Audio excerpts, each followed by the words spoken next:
चर्चा हम और आप यहाँ श्रवण कर रहे हैं। कल हमने श्रवण किया किस प्रकार से सनकादिक ऋषि हरिद्वार की पावन भूमि पर नारद बाबा को कथा श्रवण करा रहे हैं। सनकादिक कहते हैं इस कथा से चाहे वो प्रेत योनि में क्यों ना हो वो भी तर जाते हैं। नारद बाबा पूछने लगे, शौनकादिक 88,000 सूत जी महाराज से प्रश्न करते हैं, क्या ये सत्य है, इससे सबका मोक्ष हो जाता है? बोले हाँ, इससे सबका मोक्ष हो जाता है। जैसे ही महाराज ये कहा इससे सबका मोक्ष हो जाता है, बोले कोई उदाहरण सहित आप हमें बताएं, इससे किस किस का मोक्ष हुआ? तब सनकादिक ऋषियों ने कथा सुनाई किसकी? धुंधकारी की। तुंगभद्रा तटे पूर्वा मभूत्पत्तनमुत्तमम् यत्र वर्णः स्वधर्मेण सत्य सत्कर्म तत्परा। तुंगभद्रा नदी के किनारे एक बहुत सुंदर सा नगर था। उस सुंदर नगर का नाम था उत्तम नगर। वर्णाश्रम धर्म का पालन करने वाले सभी सभांत लोगों में एक पंडित जी वास करते थे। इनका नाम है आत्मदेव जी महाराज।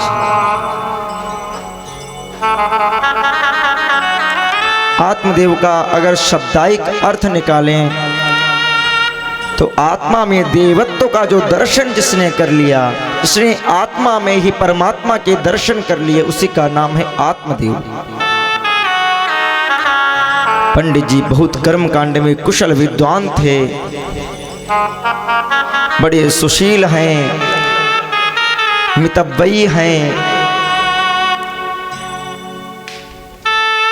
महाराज सब इनमें सद्गुण हैं।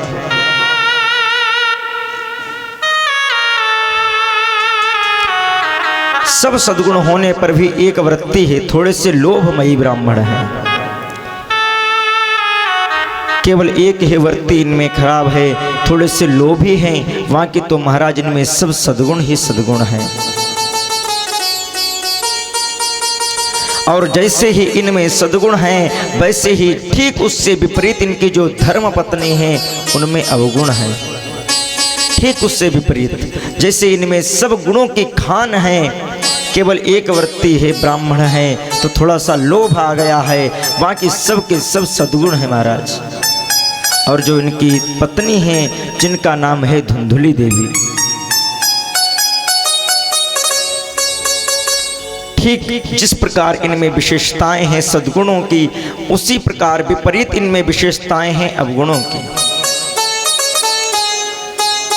ये जो धुंधली देवी हैं सज्जनों, इनमें एक बड़ी भारी विशेषता है, और वो विशेषता उसी नारी पर आ सकती है जिस पर भगवान की विशेष कृपा हो। अब विशेषता क्या है? विशेषता ये है कि पति जो हैं आत्मदेव जी महाराज, ये कर्म कांड के विद्वान हैं। कर्म कांड करने के लिए, पांडित्य कर्म करने के लिए सुबह जाते, शाम को आते, फिर सुबह चले जाते, फिर शाम को आते। कहीं आज पूजा करवानी है तो कहीं कल करवानी है। इस प्रकार इनका पूजा में ही पूरा दिन व्यतीत होता। और जो धुंधली देवी हैं, इनका उसमें कार्य क्या रहता? जैसे ही पंडित जी सुबह घर से बाहर निकले, वैसे इनका कार्य शुरू हो जाता। घर में इनकी चलने लग जाती। पड़ोसियों से झगड़ा करना, कहीं सामने वालों से हर्ष उल्लास करना, उनसे आनंद लेना, ये इनकी प्रवृत्ति है। और जैसे ही पंडित जी दोबारा घर वापस आते शाम को, वैसे ही हाथ जोड़कर द्वार पर खड़ी हो जाती। अच्छा से एक दीपक बनाती, दीपक में घी डालकर बहुत अच्छा सा दीपक बनाती, पूजा की थाली लेकर द्वार पर खड़ी हो जाती। जैसे ही पंडित जी घर में आते उनके तिलक करती, चरण पखारती, ऐसे मानो इतनी बड़ी पतिव्रता पृथ्वी पर कोई हो ही ना। अनुसुईया के बाद में जैसे इनका ही नंबर आए, इतनी बड़ी पतिव्रता, अपने आप में इतनी बड़ी पतिव्रता समझती। जैसे ही आते पंडित जी शाम को वैसे ही, अरे आइए आइए पधारिए, आप बहुत थक जाते होंगे, आइए, वैसे ही बुलाकर बैठालती। और जैसे ही सुबह चले जाते वैसे ही इनका कार्य शुरू हो जाता। इनका बस एक ही कार्य था कि बस पड़ोसियों से कहीं झगड़ा करना, कहीं कोई नहीं मिलता तो सखियों को बुलाती, उनसे ही आनंद लेती, उनको कहीं छेड़ती, कहीं सामने वाले जो पड़ोसी हैं उनको छोड़ती, किसी ना किसी छेड़खानी करना ही इनका ये कार्य है। और जैसे ही शाम को पतिदेव वापस आते वैसे ही थाली लेकर पहुंच जाती, वहाँ आइए आइए आपका स्वागत है, सुस्वागतम, आइए। जैसे मानो आत्मदेव जी महाराज ये समझें कि अनुसुईया के बाद में यही पतिव्रता है।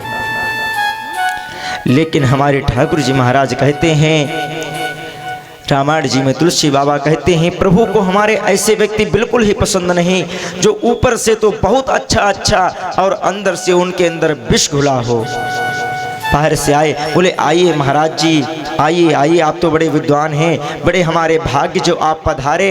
और अंदर जाके कहें कि अरे क्या बताएं, आज तो पंडित जी आ गए, लो 50 रुपये अब इनके पृथ्वी खर्च करने पड़ेंगे, इनके लिए चाय नाश्ता करवाओ, समय भी बर्बाद। मेरे प्रभु कहते हैं कि मुझे ऐसा व्यक्ति बिल्कुल पसंद नहीं।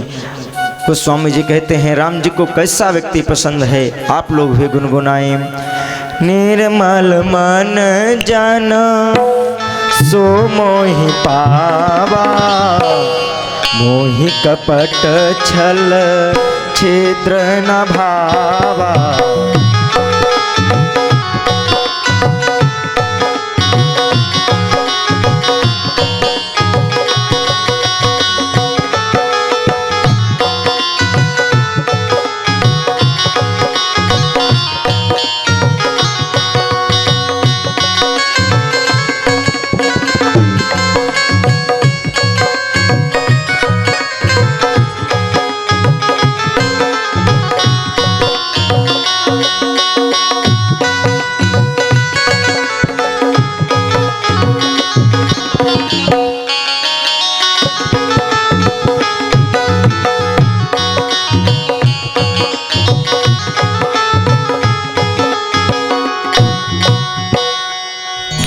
ये जो धुंधली देवी हैं, इनका मन भी पवित्र नहीं है, भावनाएं भी श्रेष्ठ नहीं हैं, और जब पति आए तो हाथ जोड़कर उनके सामने खड़ी हो जाएं, ये इनकी प्रवृत्ति है। महाराज एक दिन की बात, पंडित जी बैठे बैठे विचारने लगे, क्या बताऊं, तुलसी जी रोज लगाता हूं, तुलसी में रोज जल भी सींचता हूं, और जब जब तुलसी लगाएं तुलसी चलती ही नहीं है, सूख जाती हैं। मेरी गाय 6 वर्ष हो गए, ये बाँझ हो जाती है, क्या कारण है, बहुत ज्यादा दुखी है महाराज। अब अगर देखा जाए, जब ये पड़ोसियों को पता लगा कि इनकी तुलसी सूख जाती है, गाय इनकी बाँझ हो जाती है, तो महाराज आपको बताएं, पड़ोसी जो होते हैं ना, ये बहुत भगवान की कृपा हो जो आपको अच्छे मिल जाएं, नहीं तो पड़ोसी अच्छे मिलना भगवान की असीम कृपा से ही प्राप्त होती है। जब भगवान की असीम कृपा होती है तभी ये पड़ोसी अच्छे मिलते हैं। जैसे ही पड़ोसियों को पता चला कि इनकी गाय बाँझ हो जाती है और जो तुलसी ही सूख जाती है, वैसे ही सब पड़ोसी आ गए, बोले हाँ हाँ पंडित जी, आपकी तुलसी क्यों सूख जाती है, आपकी गाय बाँझ क्यों हो जाती है, और मैं क्या आपसे कहूं, आपकी कोई संतान भी नहीं है। और महाराज जब कोई दुखी होता है ना, उसके पास जाओ और उससे पूछो कि आप दुखी क्यों हैं, तब तो ठीक है। और जब आप कहें अच्छा आप इसलिए दुखी हैं, आपको कारण भी पता है, और उसमें आप उसके दुख में शामिल भी ना हो सकें तो उसको बहुत दुख होता है, वो दुख कई गुना बढ़ जाता है। आज यही आत्मदेव जी महाराज का, जिस प्रकार आत्मदेव जी महाराज बैठे विचारें उसी प्रकार सभी पड़ोसी आ जाएं, बोले क्या बात है पंडित जी, आप बहुत व्याकुल दिख रहे हैं, ऐसा क्या है। पंडित जी महाराज को बहुत बुरा लगा, इतनी ग्लानि हुई, वहां से चल दिए। बोले जब तक हमारे कोई पुत्र नहीं हो जाएगा मैं जाकर नदी में कूदकर अपने प्राण दे दूंगा। पंडित जी मन में विचार करके घर से निकल पड़े महाराज। जैसे ही महात्मा जी निकले हैं वैसे ही नारद बाबा एक साधु का रूप रखकर आ गए। बोले ये तो बहुत ज्यादा भगवान का भक्त है और ये अगर प्राण त्याग देता है तो सब कहेंगे इतना बड़ा पंडित ज्ञानी और उसने एक पुत्र के खातिर प्राण त्याग दिए, तो मैं अभी जाता हूं। तुरंत मेरे नारद बाबा साधु का वेश धारण करके पहुंचे। कथम रोदिषि विप्रत्वम काते चिंता बलीयसी वदत्वं सत्वरं मह्यं स्वस्य दुःखस्य कारणम्। बोले बताएं पंडित जी किस कारण आप इतने दुखी हैं, आप क्यों उदास हैं, आप मुझे बताएं क्या कारण है, किस कारण आप इतने उदास हैं। पंडित जी के चरणों में गिरकर, जैसे साधु के वेशधारी नारद बाबा के चरणों में गिरकर आत्मदेव जी बोले क्या बताऊं, मैंने जो पाप कर्म किया था उसे भोग रहा हूं, मेरे द्वारा दी हुई चीज देवता स्वीकार नहीं करते हैं, पितर स्वीकार नहीं करते, मेरे घर में गौ बांझ हो जाती है, तुलसी का बिरवा सूख जाता है, क्योंकि मेरे घर में कोई पुत्र नहीं है। इसी पाप की वजह से ये सब हुआ है। मैंने निश्चय कर लिया जब तक पुत्र प्राप्ति का वर नहीं मिलेगा तब तक मैं घर लौटकर नहीं जाऊंगा, यहीं मर जाऊंगा। महात्मा के मन में बड़ा आश्चर्य हुआ और उनको समझाते हुए नारद बाबा जो हैं महात्मा के रूप में हैं, समझाते हुए कहने लगे मुंचा ज्ञानम प्रजारूपम बलिष्ठा कर्मणो गति विवेकम तु समासाद्य त्यज संसार वासनम। पंडित जी आपके मन में जो पुत्र की कामना है एकमात्र अज्ञान रूपी कामना है। संत ने पंडित जी से कहा यदि तुम्हारे घर पुत्र हो जाता तो समझते कि परमात्मा की बड़ी कृपा है, आज पुत्र नहीं हुआ तो आप इतने ज्यादा दुखी हैं, क्या करोगे बेटा लेकर। बेटा यदि घर में नहीं होता है तो हम 2-4 वर्ष तक ये सोचते हैं कि हमारे पुत्र नहीं है, थोड़ी सी ग्लानि होती है। जैसे ही 4-5 वर्ष गुजर जाते हैं वैसे हमारे मन को संतोष होने लगता है, प्रभु आपकी इच्छा नहीं होगी तो आपने नहीं दिया, कोई बात नहीं, इतना दुख नहीं होता। और जब पुत्र का जन्म हो जाए घर में, उसके बाद में 1 माह के बाद वो समाप्त हो जाए तब कितना दुख होता है। बोले प्रभु तेरी इच्छा नहीं थी, कोई बात नहीं, 1 वर्ष 1 महीने तक ही मेरे यहाँ रहा, कोई बात नहीं, चला गया, तब भी हम उस दुख को सह लेते हैं। महात्मा कहते हैं पंडित जी अगर आपका पुत्र हो और होने के बाद में वो 25-30 वर्ष के बाद में 25-30 वर्ष जब हो जाएं और जब वो आपकी बात ना माने, गलत रास्ते पर चलने लग जाए, आपकी सेवा ना करे, उसके बाद में क्या होता है। बोले वो दुख क्या सहा जाता है, वो दुख नहीं सह पाते। बोले क्या परमात्मा इससे अच्छा तो तू मुझे देता ही ना, मेरे कोई पुत्र ही ना होता, तो यही था कि कोई बात नहीं, प्रभु की इच्छा नहीं होगी तो नहीं दिया, लेकिन जब तूने मुझे पुत्र दिया और देने के बाद में उसे मैंने इतने अच्छे अच्छे संस्कार दिए, संस्कार देने के बाद में उसे अच्छे रास्ते पर उसकी नौकरी लग गई, सब कुछ हो गया, और तब भी वो गलत रास्ते पर चलने लग गया। बोले ये दुख आप कैसे सह पाओगे, ये अज्ञानता है। आजकल हम लोग जब भी पूजा अर्चना करते हैं, भगवान का वंदन करते हैं, तो क्या मांगते हैं, हे प्रभु मुझे कोई पुत्र दो। जिसके पुत्र एक हो गया बोले एक और दे दो।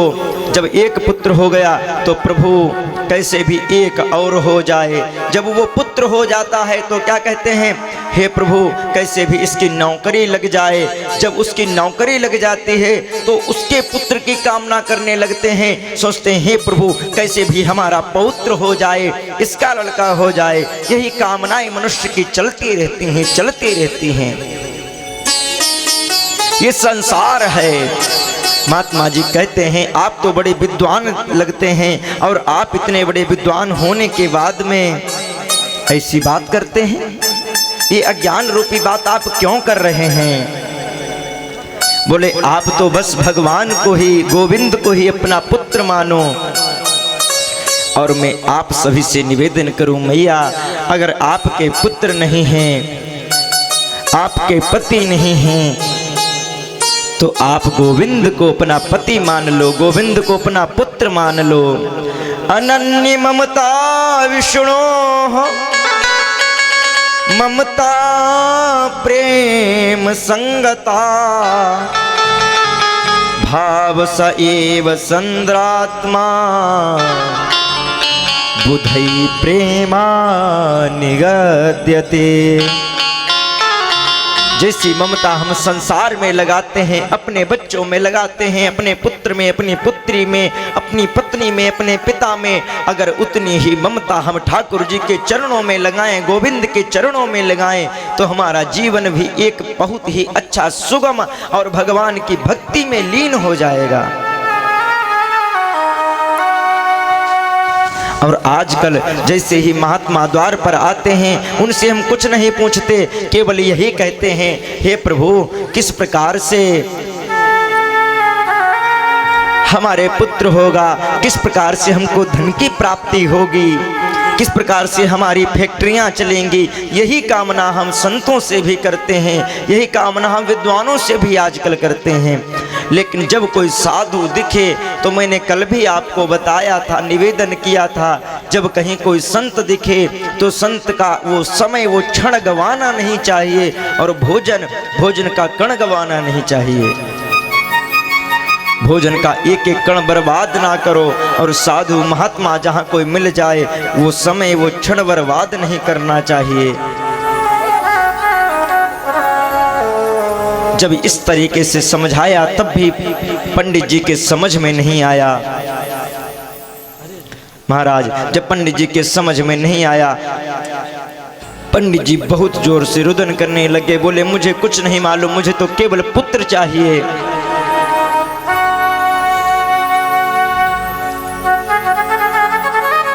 मुझे कुछ नहीं मालूम, अगर आप मुझ पर ऐसे ही कृपा करना चाहते तो मुझे पुत्र दे दीजिए, पुत्र प्राप्ति करिए, कैसे भी मुझे ऐसा वरदान दो जिससे मुझे पुत्र की प्राप्ति हो। आज जैसे ही नारद बाबा ने सोचा कि अगर इसके पुत्र नहीं हुआ, इसने कहीं प्राण त्याग दिए तो क्या होगा।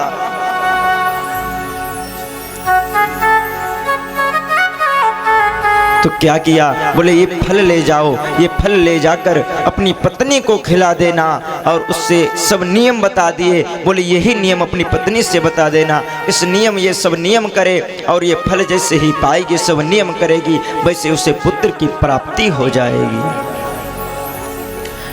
ये धुंधली ऐसी है, ना ये नहाती है, ना कभी भगवान की पूजा अर्चना करती है, कुछ किसी भी कार्य से इसे मतलब नहीं है।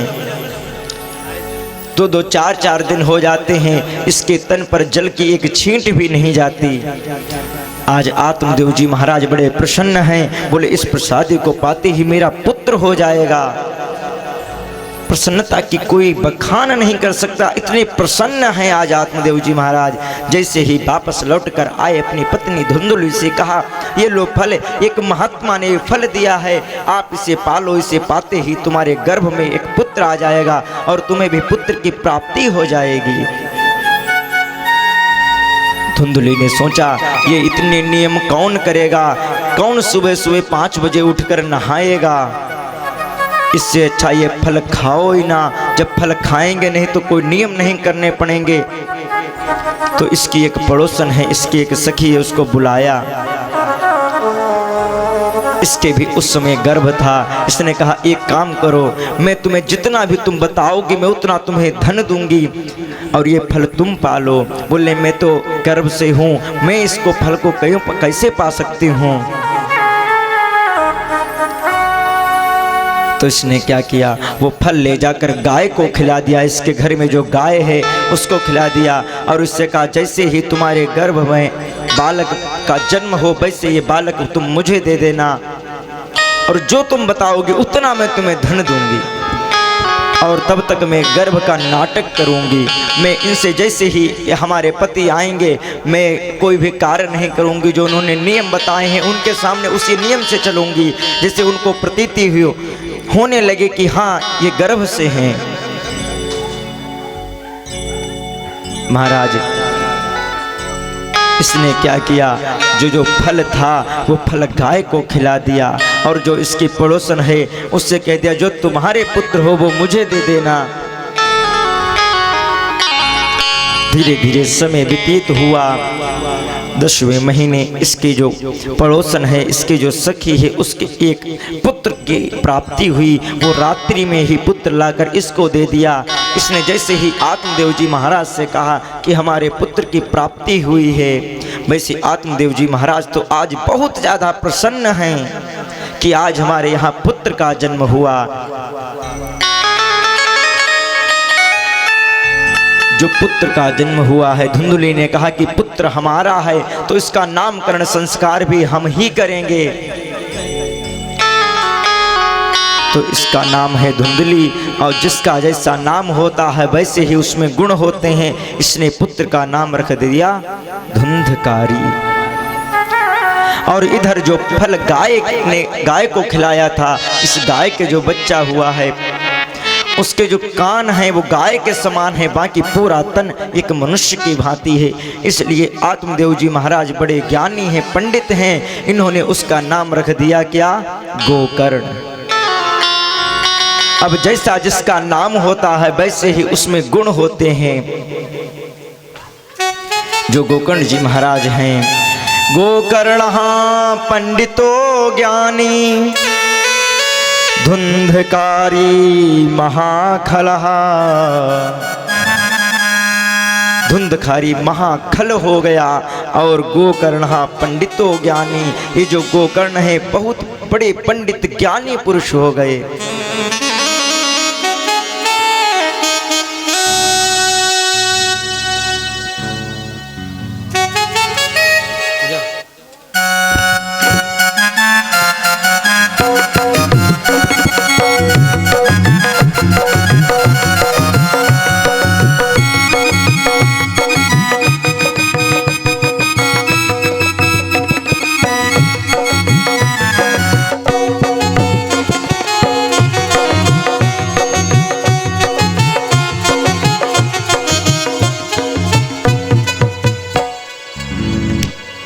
गोकर्ण जी महाराज तो बड़े पंडित ज्ञानी हुए और ये जो धुंधकारी है इकलौता है और इकलौता बेटा या तो वो यश कमाता है और ज़्यादातर तो 80% अगर हम कहें तो इकलौता जिसका पुत्र होता है, एक पुत्र ज़्यादा तो वो निकम्मा ही निकल जाता है,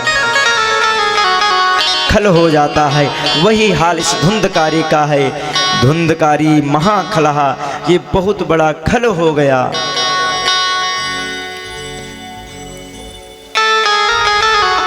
महाराज यदि बालक बचपन में ही गोली खेले, उसके बाद में ताश खेलना शुरू कर दे, धीरे धीरे जुआ खेलना शुरू कर दे, उससे भी जब बड़ा हो तो मदिरा पान करना शुरू कर दे, जितना ज़्यादा बड़ा होता है अगर उस पर अंकुश ना लगाया जाए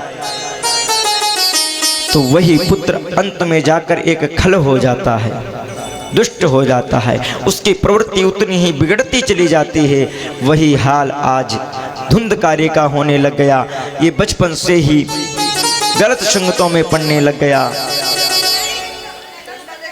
कहीं तो कंचे खेलता, पहले गोली खेलता, उसके बाद में गोली खेलते खेलते ताश पत्ता खेलने लगा, धीरे धीरे मदिरा पान करने लग गया। इसके यहाँ जितना भी सोना चांदी है सब ले जाकर वेश्याओं को देने लग गया। इसकी ऐसी ही प्रवृत्ति बढ़ती चली गई। धीरे धीरे जाता जितना भी धन था, अपनी माता का जितना भी सोना चांदी था, सब ले जाकर इसने वेश्याओं को दे दिया। जितना भी धन था, घर में एक भी धन का दाना नहीं बचा। अब जब इस प्रकार से इसके आचरण देखे आत्मदेव जी महाराज ने, तो आज बहुत ज्यादा दुखी हुए। जितने दुखी पुत्र ना होने पर थे, आज पुत्र है तो उतने ज्यादा दुखी हो गए जितने ना होने पर थे। बहुत आत्मदेव जी महाराज को के मन में ग्लानि है। क्या करें, मेरा तो मर जाना ही ठीक है, ऐसे पुत्र को जन्म क्यों दिया मैंने। गोकर्ण जी महाराज इधर तपस्या करने के लिए, भजन करने के लिए यात्रा पर चले गए, और इधर ये धुंधकारी, इसकी जितनी भी प्रवृत्ति, जितना ही बड़ा होता है उतनी ही इसकी प्रवृत्ति गलत होती चली जाती है। धीरे धीरे जितना धन था सब घर से, जितना धन सोना चांदी सब ले जाकर वेश्याओं को दे दिया। घर में एक भी धन का कण नहीं बचा, सोना चांदी पैसा टका कुछ नहीं बचा। और वेश्याएं का तो काम ही होता है, वेश्याओं को जब तक आप धन देते रहेंगे तब तक वो तो तुम्हारी कहेंगी, जैसे ही आप उनको धन देना बंद कर देंगे वैसे ही तुमको भगा देंगी। और इसकी तो वो प्रवृत्ति बन गई थी, जब तक इसे ये वेश्याओं के पास नहीं जाता इसको अच्छा नहीं लगता। अब ये मदिरा पीता पहुंच जाता, वेश्याओं ने भगा दिया, बोले धन लेकर आओ तब हमारे पास आओ। अब ये धन कहाँ से लाए, धन तो जितना था सब दे आया। इसने क्या किया, अपनी माता को मार दिया। और जब फिर से वापस गया वेश्याओं के पास, वेश्याओं से इसने बारंबार आग्रह किया, वो नहीं मानी, तो उसको अंदर लेकर गई और एक बहुत बड़ा लकड़ी का गट्ठर चेहरा ले आई, जलता हुआ इसके मुख में घुसेड़ दिया और इसके प्राण निकाल लिए। जब इसकी मृत्यु हो गई, आत्मदेव जी महाराज बड़े चिंतित रहने लगे। इसने अपनी माता को भी मार दिया। इसका भी जब मरण हो गया, ये बात गोकर्ण जी महाराज को भी पता लगी। जैसे ही गोकर्ण जी महाराज यात्रा से वापस लौटे,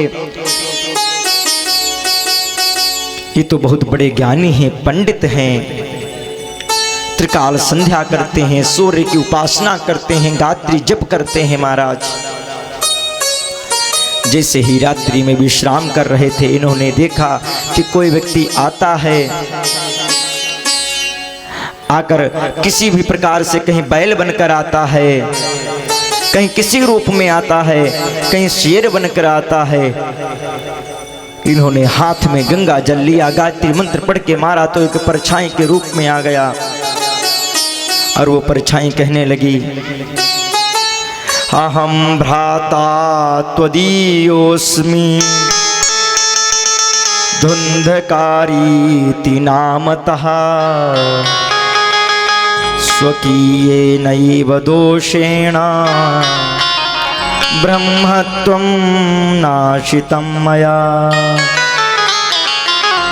मैं आपका भाई धुंधकारी हूँ। गोकर्ण जी ने कहा, धुंधकारी तुम प्रेत योनि में प्रेत बनकर क्यों पड़े हो? राम राम राम, भूत प्रेत बनकर पड़े हो तुम। तुम्हारे मरने का तो समाचार मैंने सुना था, यात्रा में ही सुन लिया था कि तुम्हें वेश्याओं ने मार दिया। तुम्हारे नाम से मैं तो गया में श्राद्ध भी कराया हूँ। शास्त्रों में मैंने पढ़ा है कि गया में जिसका श्राद्ध हो जाए उसकी मुक्ति हो जाती है, और तुम भले आदमी प्रेत बनकर अब भी पड़े हो।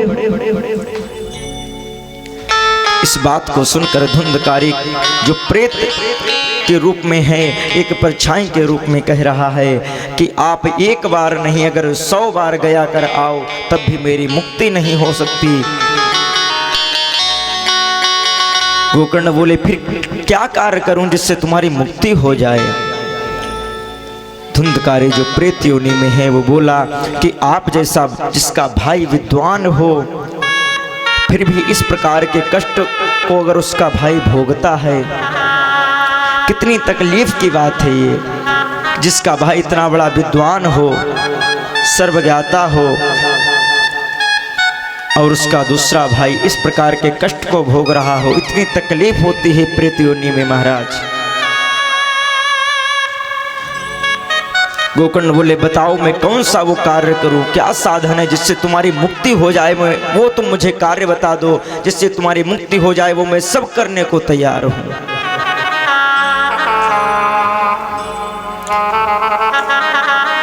जैसे ही इसने कहा कि आप तो विद्वान हैं, आप ही कोई कार्य ढूंढें, जैसे ही प्रातः काल हुआ गोकर्ण जी महाराज ने सबको बुलाया, बड़े चिंतित हैं।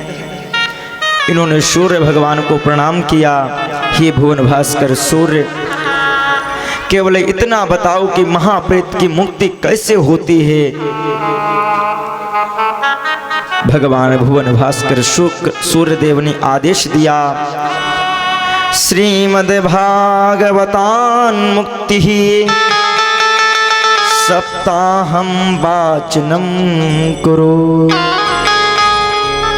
बोले केवल एक ही उपाय है, बोले वो है श्रीमद् भागवत कथा का तुम वाचन करो।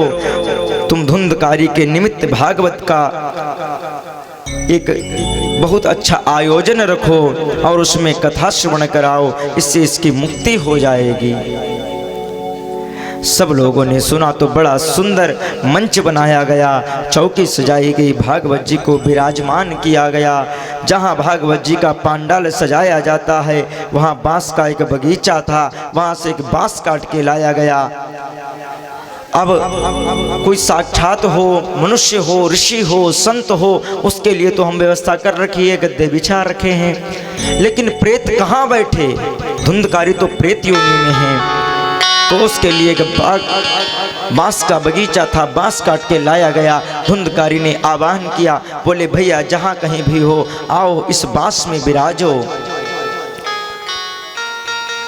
धुंधकारी ने बांस पर अपना आसन लगाया। जब तक कथा चलती तब तक एकाग्र मन से कथा सुनता था। जैसे ही एक दिन कथा हुई, दूसरे दिन जैसे एक दिन कथा होती तो बांस का एक गांठ टूट जाती, दूसरे दिन कथा हुई तो दूसरी गांठ टूट गई, तीसरे दिन तीसरी गांठ, चौथे दिन चौथी गांठ। इस प्रकार से जैसे ही 7 दिन की कथा हुई, 7 गांठ का बांस था, 7 गांठें टूट गई।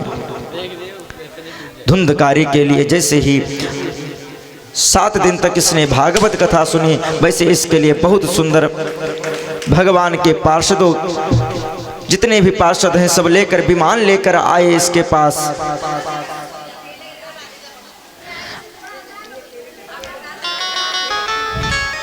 और ये जो प्रेत योनि में था इसका शरीर देव रूप में परिवर्तित हो गया। और भगवान के जो पार्षद हैं, पार्षद विमान लेकर आए, विमान में बैठाकर धुंधकारी जैसे ही बैठने लगा, गोकर्ण ने कहा ये क्या हो रहा है? भगवान के पार्षदों ने कहा प्रेत धुंधकारी ने भागवत सुनी है ना जी, इसीलिए इसकी मुक्ति हो गई, हम इसे बैकुंठ ले जाते हैं। अत्रैव बहवः सन्ति श्रोतारो मम निर्मलाः। कथा तो हजारों लोगों ने सुनी, यदि भागवत सुनने से मुक्ति मिलती है तो सभी ने भागवत सुनी है, सबके लिए विमान लेकर आओ, अकेले धुंधकारी की मुक्ति कैसे हो सकता है?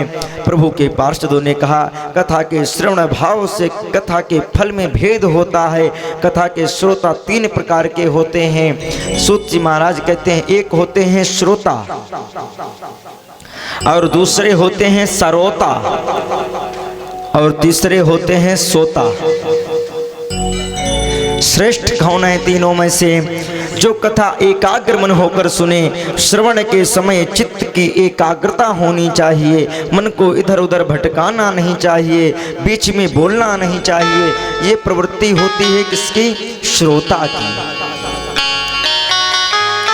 और सरोता किसे कहा? जो सुपारी काटता है, कथा में बैठने के बाद सोचे कि कब यहाँ से उठने को मिलेगा। और कोई कोई आता है बोले मंडप बहुत छोटा है, कोई मंडप ही देखने आते हैं, कोई अरे कथा व्यास कैसे हैं, बड़े छोटे उम्र के हैं। कोई देखता बोले अरे ये माइक कैसी है, माइक से अच्छी आवाज़ नहीं आ रही है, बोले साउंड वाले भैया जो हैं इनका साउंड अच्छा नहीं है। और जो श्रोता जो होते हैं उनका एक गुण और होता है, जिस प्रकार से आएंगे फिर फ़ोन निकाला, फिर फ़ोन पर बात की, फिर चाहे फ़ोन आ रहा हो ना आ रहा हो वो अपने उठने का एक साधन बनाएंगे, किस प्रकार से यहाँ से चलना हो। ये प्रवृत्ति होती है, कहते हैं इनको कहते हैं सरोता, और दूसरा होता है सोता। ये जो तीसरे वाले हैं जहाँ रहते हैं बड़ी शांति रहती है। हम लोग जब बड़े मैदान में कथा करते हैं तो वहाँ ये तीसरे नंबर वाले हमें बड़े अच्छे लगते हैं, क्योंकि ये जहाँ रहें वहाँ बिल्कुल शांति रहती है। इनको घर में बच्चे सोने नहीं देते, ऑफिस में काम इतना होता है वहाँ भी नहीं सो पाते।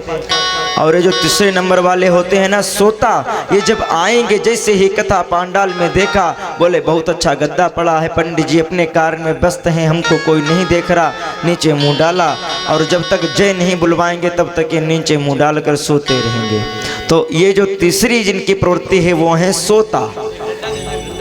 लेकिन इनमें से केवल एक है जो है श्रोता, जो एकाग्र मन से केवल प्रभु की चर्चा सुने, ना उसे व्यास से मतलब, ना कथा करवाने वाले से मतलब, ना उस स्थान से मतलब है, ना कथा पांडाल से मतलब, ना उसे बैठने की व्यवस्था चाहिए। वो है श्रोता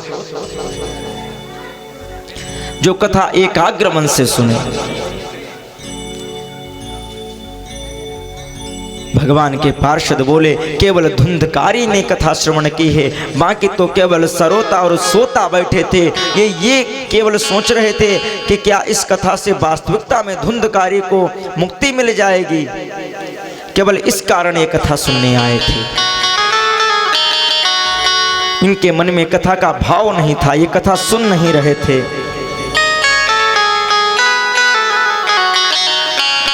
कथा तो केवल धुंधकारी ने सुनी, तो इसे पार्षद आए और लेकर चले गए सीधे भगवान बैकुंठ धाम का। इसे अधिपति जो भगवान विष्णु हैं इसके धाम का अधिकारी हो गया धुंधकारी। बाकी सब बैठे पूछ रहे हमारी क्यों नहीं मुक्ति हुई। तो फिर से गोकर्ण जी महाराज ने कथा सुनाई। सबने एकाग्र मन से कथा सुनी है, सबने एकाग्र मन से चित्त लगाकर जब कथा सुनी तो सबके लिए विमान आए, सब विमान पर बैठकर भगवान के धाम को सिधार गए। प्रेम से बोलो भक्तवत्सल भगवान की जय हो। जैसे ही कथा श्रवण की, इधर भक्ति ज्ञान वैराग्य को और नारद बाबा को कथा श्रवण करा रहे हैं सनकादिक ऋषि। सनक सनंदन सनातन और शरत कुमार ये वक्ता हैं और श्रोता हैं नारद बाबा। भक्ति